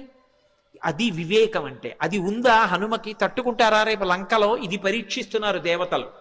వెంటనే ఆయన మహానుభావుడు హనుమ చూశారు, ఇదేదో ప్రతిబంధకం వచ్చిందే, రాక్షసు వచ్చిందే, నోరు తెరిచిందే. ఆయన ఏం బెగ్గబెట్టుకోలేదు. వెంటనే ప్రహృష్టవదన శ్రీమాన్ ఇదం వచనమబ్రవీత్, ఆయన ముఖంలో సంతోషం అలాగే ఉంది. ఉపాసన చేసేవాడు దైవాన్ని చేరాలనుకునేవాడికి అనేకమైన కష్టాలు వస్తాయి. ఒక్కొక్కసారి సన్మానాలు వస్తాయి, ఒక్కొక్కసారి పెద్దవాళ్లతో పరిచయాలు వస్తాయి, ఒక్కొక్కసారి ఎంతటి వాళ్ళు నమస్కారం చేస్తారు, ఒక్కొక్కసారి ఎవడో రాళ్ళు విసురుతాడు. ఆ రాళ్ళు విసిరాడని బెంగపెట్టుకోకూడదు, పువ్వులు జల్లారని పొంగిపోకూడదు. రెండిటికీ తట్టుకోవాలి. సురస వచ్చి ఎదురుగుండా నిలబడింది రాక్షసీ రూపంలో, ఆయన బెంగపెట్టుకోలేదు. బెంగపెట్టుకోలేదని చెప్పడానికి మహర్షి అద్భుత ప్రయోగం చేస్తారు. ప్రహృష్టవదన శ్రీమాన్ ఇదం వచనమబ్రవీత్. పరమ సంతోషంతో ఆవిడ వంక చూశారు.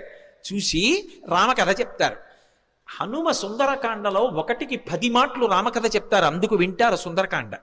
కానీ చెప్పేటప్పుడు మళ్ళీ మొత్తం కథంతా చెప్పరు, ఎక్కడ ఎలా చెప్పాలో అలాగే చెప్తారు అంతే.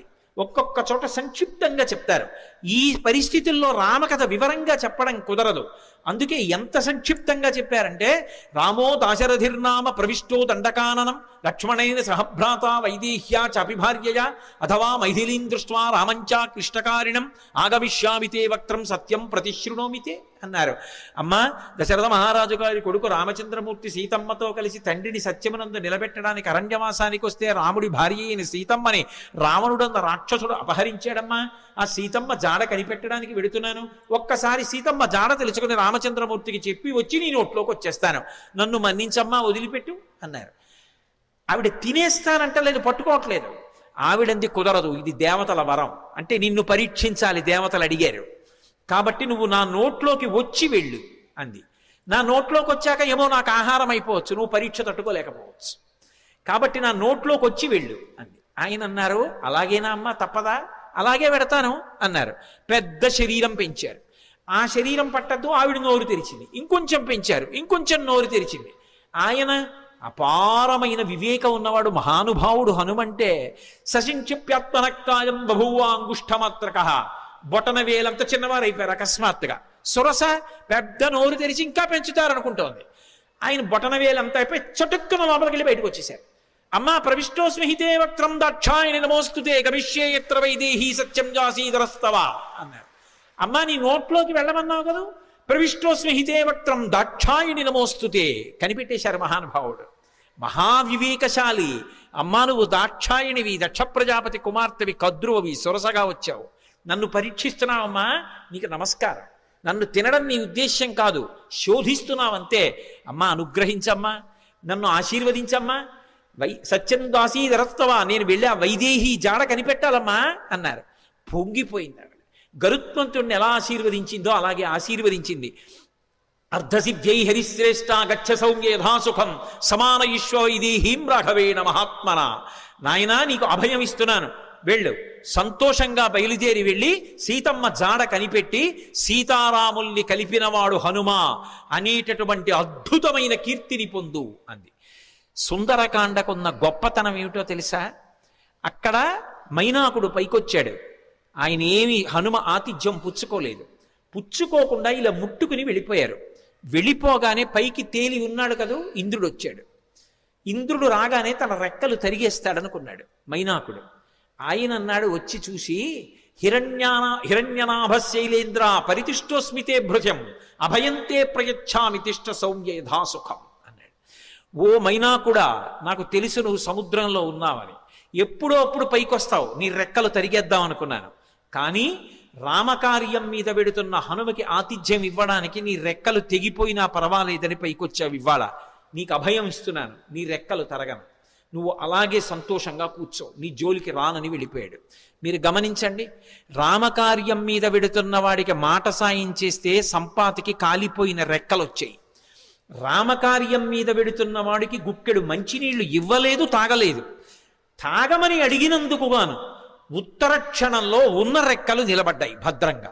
రామ కథకి సుందరకాండకి ఉండేటటువంటి శక్తిని చెప్పకుండా చెప్తారు మహర్షి. ఇక్కడికి వచ్చేటప్పటికి సురసని దాటి ముందుకెళ్ళిపోతున్నారు. సురస అంటే ఎవరో కాదు, సంసారమే సురస. సంసారాన్ని దాటడం కాదు సుందరకాండ తత్వంగా చెప్పినప్పుడు. సంసారంలోకి ప్రవేశించనంటే కుదరదు. సంసారంలో ప్రవేశించకుండా నేను ఏదో అలా ఉండిపోతానండి అంటే అకస్మాత్తుగా కామము ధర్మమును విడిచి కాటు వేసిందా జారి కింద పడిపోతాడు. కామమునకు అర్థమునకు ధర్మం ఇచ్చి ధర్మము చేత కట్టు వెయ్యాలి. కట్టు వేసి సంసారమునందుండి సంసారమునకు అంటుకోకుండా సంసారాన్ని పరిశీలించి సంసారమునకు నమస్కరించి సంసారము యొక్క అనుగ్రహంతో వైరాగ్యాన్ని పొంది కొబ్బరి పెంకు కట్టుకున్న కొబ్బరి కురిడి అయిపోయిన తర్వాత విడిపోయినట్టు సంసారము నుండి విడివడాలి. అలా విడివడేటటువంటి ప్రజ్ఞ ఏది ఉందో అది సంసారములోకి వెళ్ళి పైకి రావడం, ఆ ప్రజ్ఞని ఆవిష్కరించడం, సురస నోట్లోకి వెళ్ళి పైకి రావడం. కాబట్టి మహానుభావుడు మనకి మార్గాన్ని నేర్పి, ఇది కదా సుందరకాండని పేరు పెట్టడానికి మహర్షి ఎంచుకున్నటువంటి అన్వయ క్రమం. లోపలికి వెళ్ళి పైకొచ్చారు, సురస ఆశీర్వచనం పొందారు, మరికొంచెం ముందుకెళ్ళారు. వెళ్ళేటప్పటికీ అకస్మాత్తుగా ఆయన యొక్క గమనం కుంటు పడిపోయింది. ముందుకు వెళ్ళలేకపోతున్నాను, నన్ను ఏదో మహాభూతం ఆపేసింది, నా గమనం కుంటు పడిపోయింది, నా శక్తి క్షీణించిపోయింది, ఎందువలన అని చూశారు. చూసేటప్పటికీ వక్త్రం ప్రసారయామాస పాతాళాంతర సన్నిభౌ, ఒక పెద్ద ప్రాణి ఒకటి నీళ్లల్లో పడుకుని ఉంది.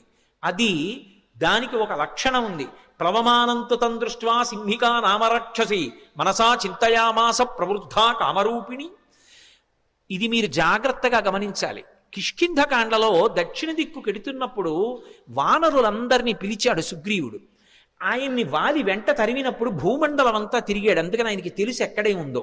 అన్ని దిక్కులకి వెళ్ళిన వాళ్ళకి చెప్పాడు. తూర్పు దిక్కు కెడితే ఏముంటుందో చెప్పాడు, ఉత్తరాన్ని చెప్పాడు, పశ్చిమం చెప్పాడు, దక్షిణం చెప్తూ మిగిలిన దిక్కులలో సముద్ర గర్భంలో రాక్షసులు ఉంటారు పురుషస్వరూపంతో. దక్షిణ దిక్కున ఉండేటటువంటి సముద్రంలో రాక్షసి ఉంటుంది, స్త్రీ. ఆమె పేరు అంగారిక అని చెప్పాడు. అంగారిక అన్న మాటకు అర్థం ఏమిటో తెలుసా? అంగములను శోషింపచేయగలిగినటువంటి విద్యుత్ సంబంధమైనటువంటి అగ్నిస్వరూపం. అందుకే సింహస్వరూపంగా ఉంటుంది. సింహిక స్త్రీవాచకం. అది పడుకునుంది, దానికి ఒక శక్తి ఉంది.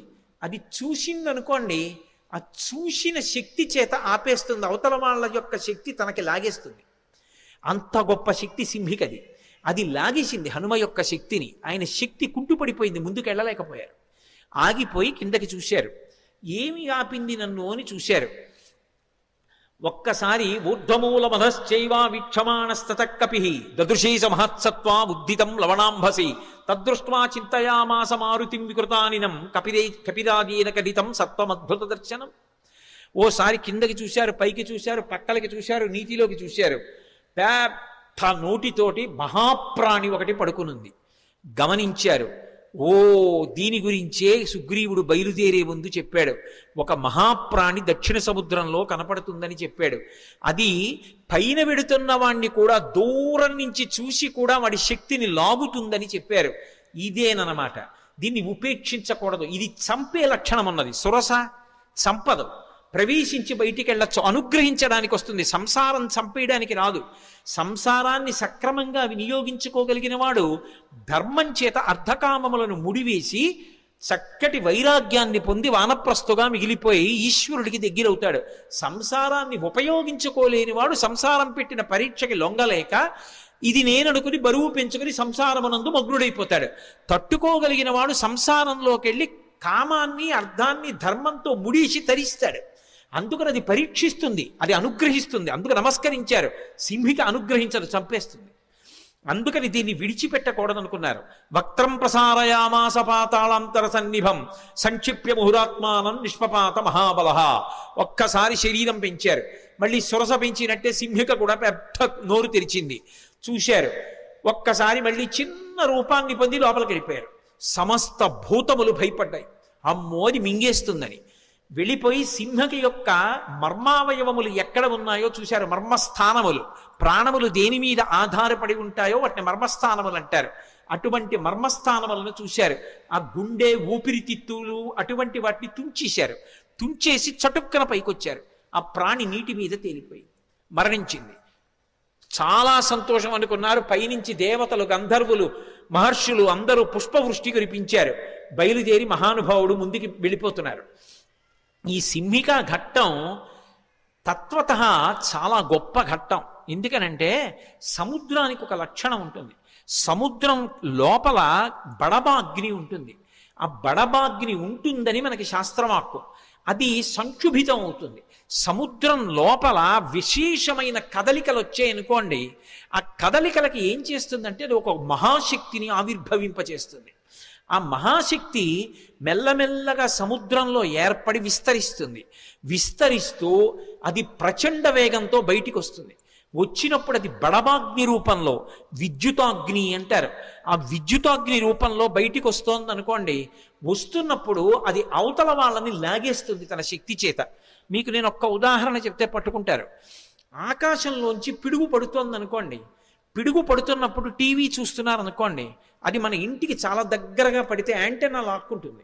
యాంటెన్నా లాక్కుంటే టీవీలోకి వస్తుంది. టీవీలోంచి ఆ బడబాగ్ని, ఆ విద్యుత్ యొక్క శక్తి ఒక్కసారి ముందుకొచ్చి ఆ ఎదురుగుండా కుర్చీలో కూర్చుని చూస్తున్నటువంటి వాడి యొక్క తేజస్సుని, ప్రాణాన్ని లాగేస్తుంది. లాగేస్తే కూర్చున్నవాడు కూర్చున్నట్టు శరీరం వదిలేస్తాడు.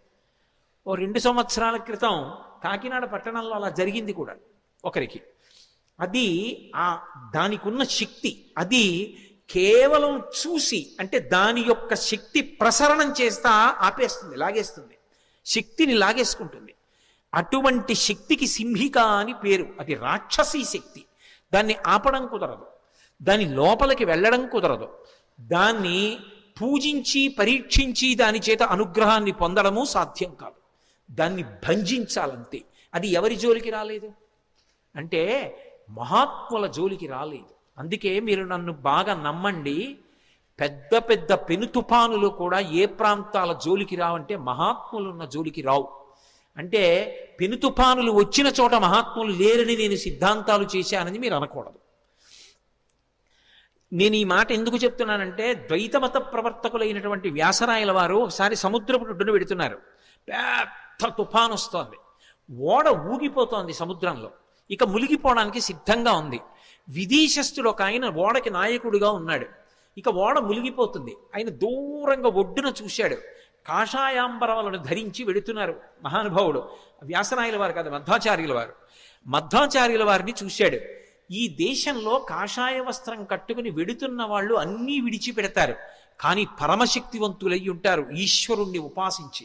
వాళ్ళ తేజస్సుని, ప్రకృతి యొక్క తేజస్సు రాక్షసీ శక్తిగా మారినా చెనకలేదు. వారిని ముట్టుకోవడం సాధ్యం కాదు. ఈ తుఫాను ఓడని పడగొట్టగలదేమో కానీ ఆయనని మాత్రం చెనకలేదు. దానికి ఆ శక్తి సరిపోదు. ఆయన తేజస్సు ముందు దీని తేజస్సు నిలబడదు. ఆయనే అనుగ్రహించాలని ఓడలోంచి అరిచాడు, రక్షించండి రక్షించండి అని. ఒక్కసారి తిరిగి చూశారు మధ్వాచార్యుల వారు. కరుణార్ద్ర హృదయులు, ఓడ ఊగిపోతోంది. వెంటనే ఆయన తన భుజం మీద ఉన్న బట్ట తీసి ఇలా ఊపారు. ఊపి ఆగో అన్నారు. ఆగిపోయింది తుఫాను, ఓడ నిలబడింది. అతను పడవలో ఒడ్డుకొచ్చాడు. మధ్వాచార్యుల వారి కాళ్ళ మీద పడి, మీరు ఒక్క మాట అంటే తుఫాన్ ఆగిపోయింది. విద్యుదాగ్నికి విద్యుదాగ్ని మీరు, మీ తేజస్సు ముందు దాని తేజస్సు నిలబడదు. అందుకే హనుమని చెనకగలిగాయా ఏమైనా? మహాత్ముల్ని చెనకలేవు ప్రకృతి శక్తులు కూడా. అందుకే నేను మిమ్మల్ని ఆహ్వానిస్తున్నాను, ఒక్కసారి నా ఓడలోకి రండి, ఒక్క వస్తువు ఏదో ఒకటి తీసుకోండి అన్నారు. అది భగవంతుడు చేసిన పరీక్ష. ఆయన పడవలో వెళ్ళి ఓడలోకి ఎక్కారు. ఒక పెద్ద చందన దుంగ కనపడింది.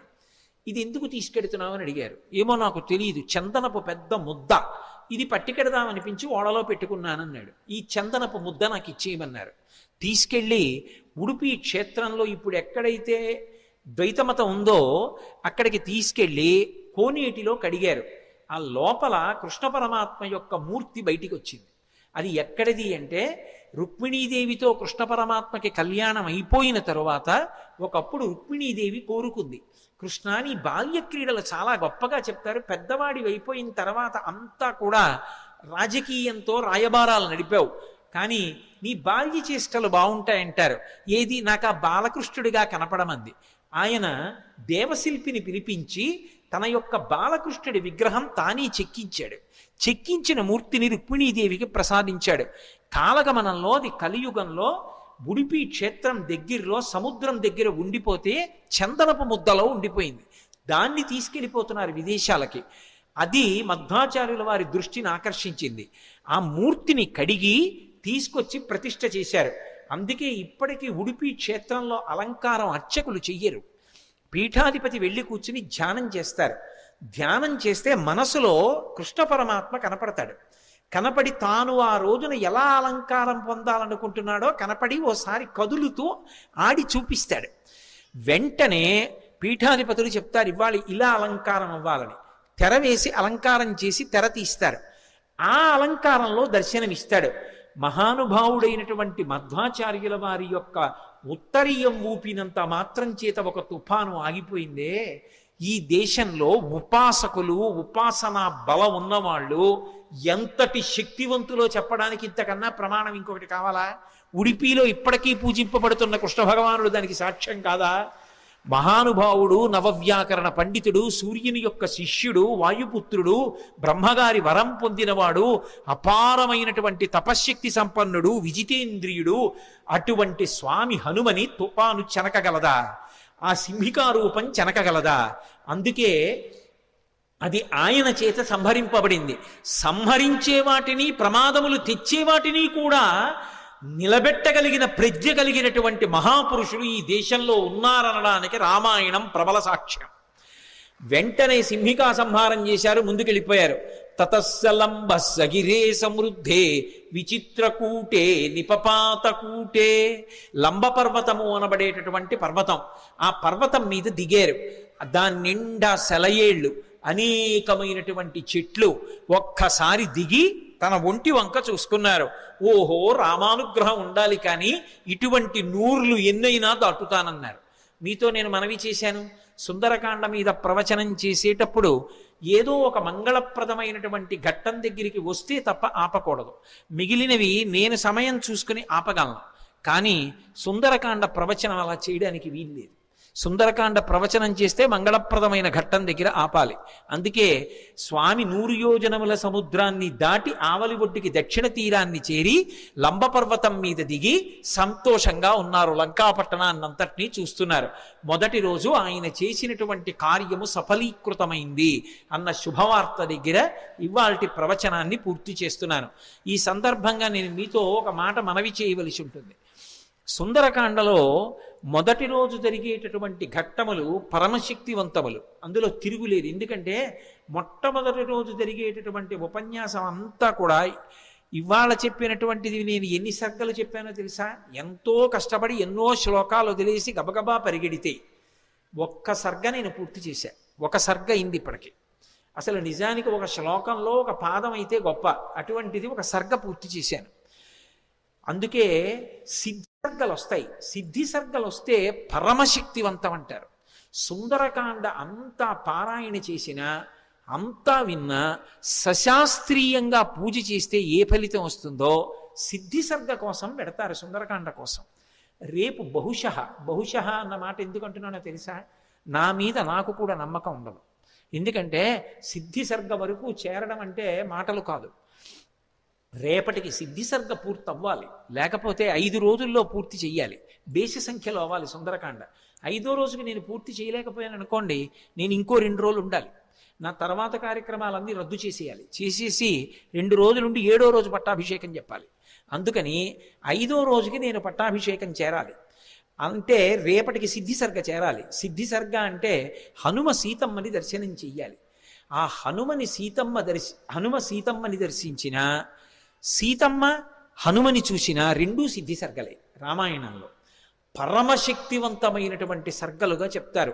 ఇక్కడి నుంచి వచ్చే ఘట్టాలు అపారమైనటువంటి శక్తివంతాలు. అందుకే కొన్ని చెప్పేటప్పుడు ఏం చేస్తారంటే ప్రవచనాన్ని కూడా ఒకసారి ఆపుతాం.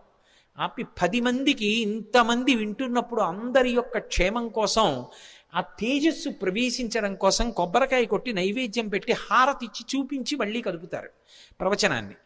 రేపటి రోజున బహుశः సిద్ధి సర్గ రావచ్చు. నేను తెలిసి కొన్ని విషయాలు చెప్పకుండా దాచకూడదు. జనం కోసం ప్రవచనాలు చేయడం నా జీవితంలో నాకు అలవాట్లేదు. కానీ అది మంచిదైనప్పుడు చెప్పకుండా నేను ఉండకూడదు. రేపు సిద్ధిసర్గ జరుగుతుంది. సిద్ధిసర్గ అంటే హనుమ సీతమ్మ దర్శనం అవుతుంది. అది పరమాద్భుతమైనటువంటి విశేషం. కానీ 8:30 అవుతోందని వాచీలు చూస్తే నేనేమీ చేయలేను.